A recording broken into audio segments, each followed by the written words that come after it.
আষাঢ় শেষ, আর 3 দিন আছে বা 2 দিন আছে আষাঢ়ে, এরপরে শ্রাবণ, তাই না? এই আষাঢ় শ্রাবণ 2 মাস মিলে কি কাল? বর্ষাকাল। এই বর্ষাকালে আমাদের উপর একটা দায়িত্ব আছে। কি দায়িত্ব আছে? বেশি করে গাছ লাগা। কিন্তু আমরা কি গাছ লাগাইতে জানি? কে কে জানি গাছ লাগাইতে? একটু হাত তুলি তো। একদম জানি। আর কে কে জানি? আচ্ছা, এই পর্যন্ত জীবনে কে গাছ লাগাইছে একবার হলো? এইবার তো সবাই জানে। চারা লাগানোর সময় তোমার গর্ত করতে হবে 2 হাত, 2 হাত, 2 হাত, নিচের দিকে 2 হাত।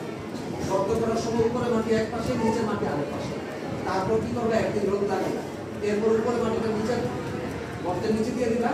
নিচের মাটির সাথে গোবর, বালি এবং হাঁস মুরগির বিষটা দিলে, হাঁস মুরগির পায়খানা একত্রে মিশিয়ে গর্ত ভরাট করে ঠিক গর্তের মধ্যখানে লাগাইবা। এরপরে ঢেকে দিবা বেড়া। আম, জাম এছাড়া অন্যান্য সকল ফল গাছ লাগানোর জন্য 2 হাত 2 হাত গর্ত করতে হবে। শুধু একটা গাছ খেয়াল রাখবা এবং সকল গাছ রোদে লাগাইতে হবে। সকল গাছ কোথায়? শুধু একটা গাছ লটকন যদি লাগাও সেটা লাগাইতে হবে ছায়া। লটকন গাছ লাগাতে হবে কোথায়? ছায়া। এই লটকন এবং 3 ফল যদি তুমি পাক্কা রোদের উপরে লাগাও তাই কিন্তু ভালো হবে।